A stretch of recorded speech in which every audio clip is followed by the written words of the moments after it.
Bismillahirrahmanirrahim.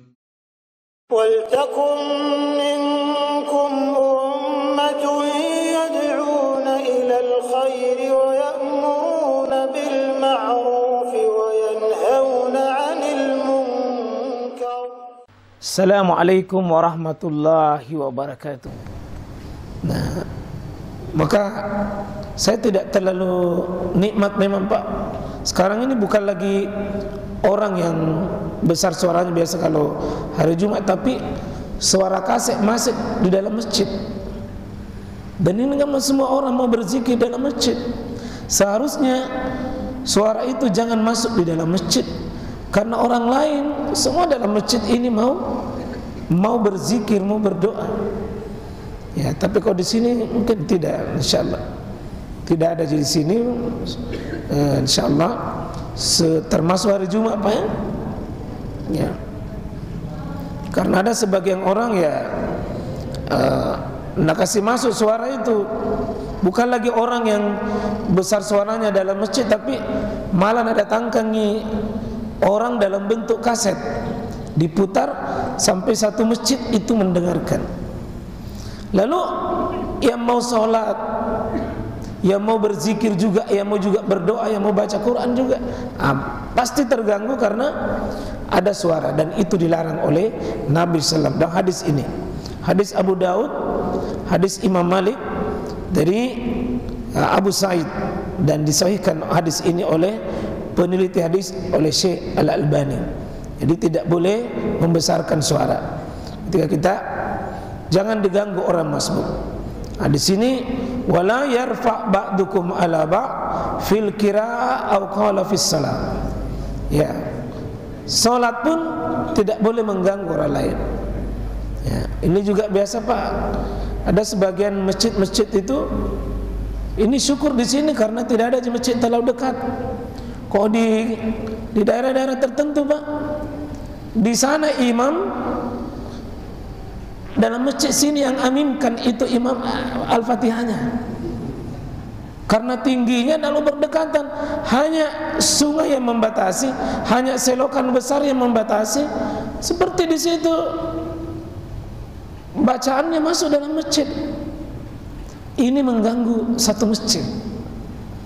Ya, kita ini syukur karena tidak ada masjid yang bisa mengganggu kita. Ada sebagian masjid Pak, baku lapo-lapo mam itu suara itu. Ada pernah terjadi di sebelah baca amin, itu makmumnya di sebelah masjid lain itu sementara tasyahud amin, sementara tasyahud. Ya namanya karena refleks itu Pak, refleksnya ini yang kedua, ini yang ketiga.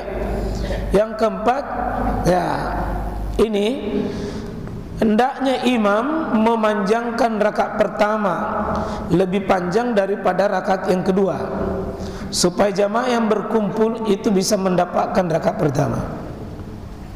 Jadi salah satu kefakihan imam, jadi salah satu kecerdasan imam dalam membaca makmum itu, disunnahkan rakaat pertama itu Pak lebih panjang dibanding dengan rakaat yang kedua. Salah satu fungsinya menolong itu jamaah yang terlambat kalau sedikit dipanjangkan. Ini ada keterangan dari Nabi sallallahu alaihi wasallam.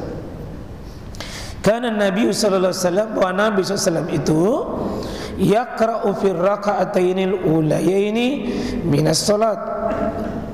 Bahwa Nabi sallallahu alaihi wasallam itu membaca di rakaat dua, membaca di rakaat pertama dan rakaat kedua itu. Ya. Dengan di salat duhur, minas salati zuhri bi Fatihal Kitab. Untuk di salat duhur dia membaca di salat duhur itu dua surah. Ya. Dua surah itu yutawwilu fil ula, lebih panjang di rakaat pertama, wa yukassiru fis tsaniyah, lebih pendek di rakaat kedua.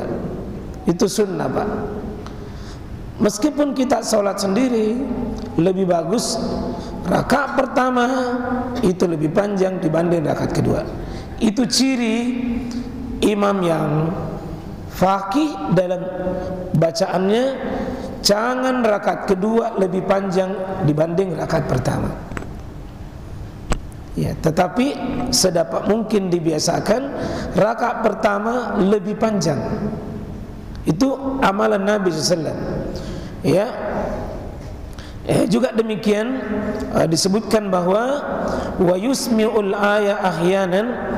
Nabi itu Pak kalau sholat duhur dan asar kadang-kadang kedengaran suaranya. Kadang-kadang kedengaran suara. Ya. Jadi wa yusmi'u aya ahyanan wa kana yaqra fil asri, untuk di salat asar bi Fatihal kitab, baca Fatihah, wa suratain, dan dia baca 2 surah, wa kana yutawwilu fil ula wa kana yutallu fil raqatil ula minas salati subhi wa yukassiru fis saniyah. Demikian juga di salat asar, Pak, 2 surah. Surah pertama lebih panjang dibanding dengan surah yang kedua. Ya. Juga demikian salat subuh. Demikian juga salat subuh. Wa yukassiru fis saniyah, lebih dipendekkan rakaat yang kedua. Itu ciri kalau Bapak memilah, jadi sedapat mungkin misalnya lam yakuni rakaat pertama, jangan memilih surat lebih panjang dari lam yakuni di belakangnya. Kalau baca wadduha, ya mungkin selevel memang alam nasrah.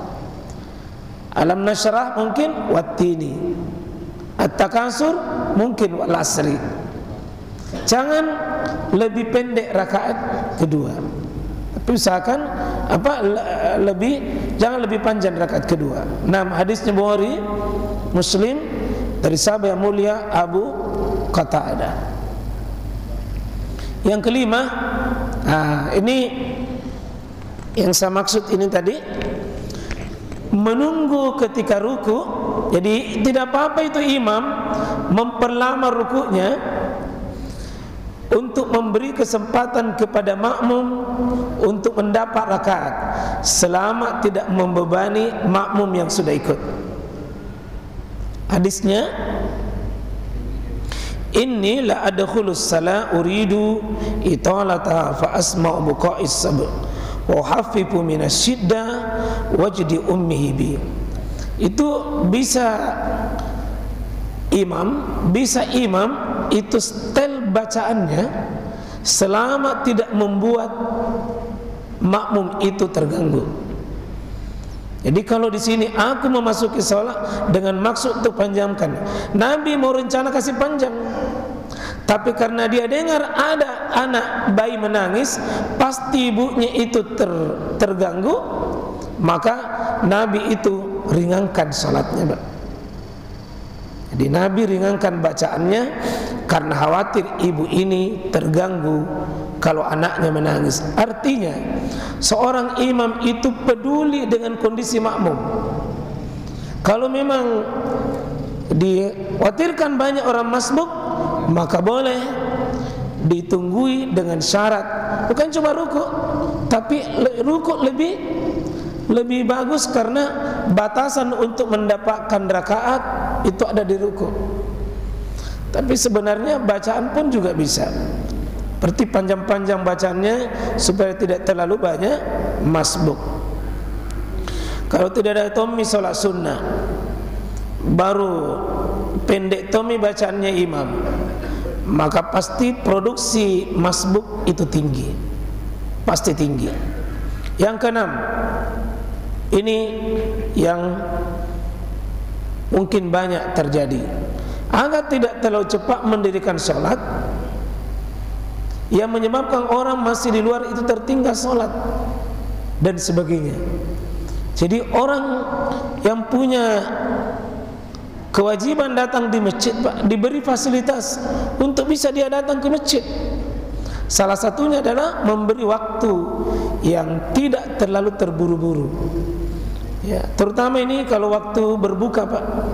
Hari Senin mungkin ada orang mau buka, hari Kamis mungkin ada orang mau buka, satu sisi motongi makan, satu sisi motongi mengejar.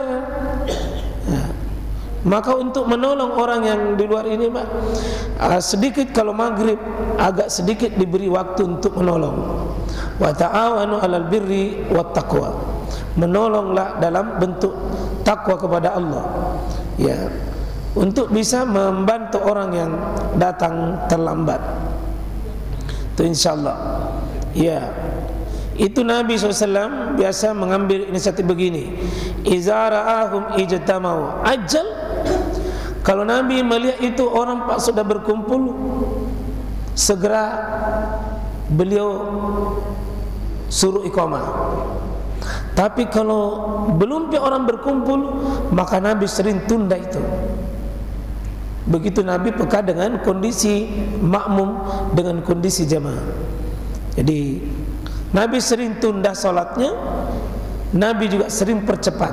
Kalau sudah banyak orang berkumpul, Nabi biasanya cepat beliau suruh iqamah. Karena jam resmi di masa Nabi itu, Pak, kalau Nabi sudah masuk di masjid, karena beliau sholat sunat di rumahnya, begitu masuk, Pak, itu Bilal iqamah. Karena yang jam digital begini kan di belakang ini. Aslinya sebenarnya yang jadi jam resmi itu imam. Kapan imam muncul, qamat. Cuma banyak masjid sekarang ini ya susah kalau imam dijadikan karena banyak orang mau atur, termasuk imamnya mau atur. Ya, akhirnya yang biasa bingung itu muazzin. Ada yang suruh qama, ada yang suruh tunggu. Akhirnya paling bingung itu. Sebelum ada dulu jam begini, Pak, muazzin itu paling bingung. Qama nih, ya saudara, tunggu dulu. Akhirnya kadang-kadang kita pilih kasih di masjid. Kalau dikhawatirkan ini banyak sumbangannya, tunggui. Tapi kalau tidak ada sumbangannya itu, jangan kau tunggui. Akhirnya pilih kasih. Ya. Intinya jamaah sekalian, ini sebenarnya darurat. Darurat. Dan meskipun darurat, Pak, cukup menolong prototipe orang Indonesia kebanyakan.